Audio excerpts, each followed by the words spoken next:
Most people treat pain like a notification they want to swipe away. You get hurt, you want it gone. That's basically the human default setting. But Romans 8 makes an argument that stops a lot of people cold. It says your suffering isn't random noise. It has a direction. It has a destination. And if you've ever been through something genuinely awful, that idea either sounds like the most comforting thing you've heard in a while, or it sounds like the kind of thing someone says when they don't actually understand what you're going through. Romans 8:18 is where Paul lays out the core claim. He writes that the sufferings of the present time are not worth comparing with the glory that will be revealed to you. That's a bold statement, and it's worth noting that Paul wasn't writing from a comfortable chair. By the time he wrote Romans, he had already been beaten with rods, shipwrecked, imprisoned, and left for dead. So when he says present suffering doesn't compare, he's not being dismissive. He's doing the math from personal experience and arriving at a very specific conclusion. Here's the part that gets misread constantly. Romans 8:28 says God works all things together for the good of those who love him. People see that and think it means every individual situation is secretly fine. That's not what it says. Some events are genuinely bad. A car accident is bad. Losing someone you love is bad. A medical diagnosis at 32 is bad. Romans 8:28 isn't saying those things are fine actually, which for the record is not the vibe Paul is going for at all. It's saying that God takes the entire pile, the good parts, the terrible parts, the in-between parts, and works them together towards something. Think of it this way. If you've ever watched a cooking video where someone combines ingredients that look completely wrong on their own, the individual components aren't the point. The point is what comes out at the end. Romans 8:28 operates the same way. The promise isn't that each moment in your life will taste fine on its own. It's that the whole thing is being worked towards something you can't fully see yet. One ingredient tasting off doesn't mean the dish is ruined. That's a fundamentally different claim. But that raises an obvious question. Good for whom, exactly? Romans 8:28 specifies two groups. Those who love God and those who are called according to his purpose. That second condition matters. The promise isn't a blanket guarantee for everyone in every situation. It's addressed to people who have oriented their lives toward God's purpose. And the word translated as good doesn't mean comfortable, pain-free, or financially sorted. It points toward ultimate moral and spiritual good, not immediate relief from whatever is currently making you miserable. Paul connects suffering directly to glorification in verse 17. If you suffer with Christ, you'll also be glorified with him. That's a pretty direct causal link. Suffering isn't just something that happens before glory arrives. It's actually the pathway toward it, which is a legitimately strange idea if you're used to treating suffering as purely a problem to be solved and nothing else. In Romans 8, it's more like a mechanism. Something is actively happening inside the suffering, not just after it ends. The labor pain analogy appears in verse 22, and it's one of the more effective illustrations in the whole chapter. Paul says all of creation groans like a woman in labor. Pain in childbirth is real. Nobody argues that. But the pain has a direction. It's moving towards something specific. Contractions get worse right before delivery, not better. If you've ever been around anyone who's been through labor, you know the most intense part comes immediately before the outcome. The pain is sharpest precisely because the process is nearly complete. Romans 5:3-4 adds another layer. Paul writes that suffering produces endurance, endurance produces character, and character produces hope. That's a 3-step chain reaction with no shortcut available. You don't arrive at character without endurance first, and endurance doesn't appear without suffering. It's the kind of progression that makes total sense on paper and feels deeply inconvenient when you're actually stuck in step 1. Still, the structure is clear. The pain isn't just something to outlast.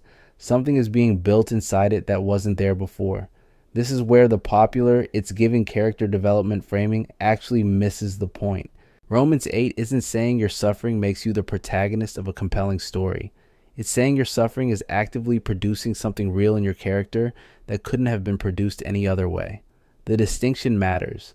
One is about narrative appeal. The other is about genuine transformation happening at a level you can't immediately observe. The first sounds better as a caption. The second is what Paul is actually describing. 2 Corinthians 1:3-4 adds a dimension that Romans 8 doesn't fully spell out. God comforts you in your affliction specifically so that you can comfort others with the very same comfort you received. Your pain has a horizontal dimension, not just a vertical one. It's not only between you and God. What you go through equips you to reach people that someone with no suffering history genuinely cannot reach. A person who has never experienced real loss can try to help someone who's grieving, but there is a ceiling on that help. Someone who has been through the same kind of grief doesn't hit that ceiling. Here's something that comes up when people push back on Romans 8:28 hard enough. If God is working all things for good, does that mean he caused all the painful things in the first place? Not necessarily. The verse describes what God does with circumstances. He works them together. That's different from claiming he manufactured every difficult situation to begin with. Some suffering comes from your own choices. Some comes from other people's choices. Some comes from living in a physical body in a fallen world. Romans 8 doesn't untangle the origin of each one. It addresses what God does with them once they exist. The story of Job is the classic test case for all of this. Job loses his children, his wealth, and his health in what amounts to an extraordinarily compressed window of time. His friends spend most of the book insisting he must have done something to deserve it. They're wrong. Job doesn't know why any of it is happening. He pushes, argues, and questions God directly, and God doesn't give him a point-by-point explanation in return. What Job receives instead is an encounter with God's actual scale and character that completely reframes how he understands everything. By the end, Job knows something about God that his comfortable pre-suffering self simply did not know. That knowledge cost him everything he had first. Paul's thorn in the flesh, described in 2 Corinthians 12, is a different kind of example entirely. He asked for it to be removed 3 times. It isn't removed. God tells him instead that his strength is made perfect in weakness. The thorn existed specifically to prevent Paul from becoming arrogant after experiencing visions of the third heaven. So the pain had a calibrating function, not as punishment, but as something keeping his character properly oriented. That's a category of suffering that doesn't fit the "what did I do wrong" framework at all, and it's worth sitting with that distinction. If you're the type to lie awake at 2 a.m. asking why everything feels this hard, and statistically a lot of people are that type, Romans 8 isn't offering a quick fix or a verse to screenshot and post. It's offering a framework. The framework says your pain is temporary relative to eternity. It says God has not lost track of your situation. It says suffering is not the end of the story, but something functioning inside the story.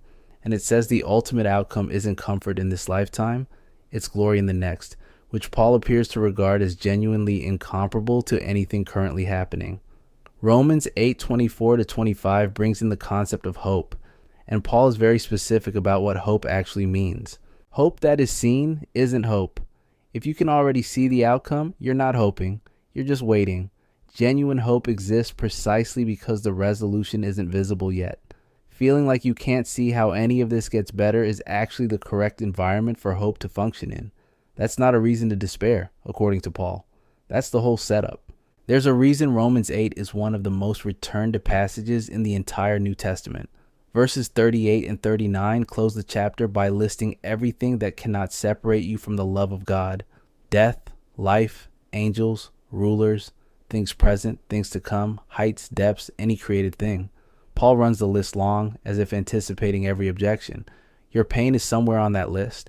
It doesn't separate you. It doesn't signal absence. It doesn't mean the whole arrangement has collapsed.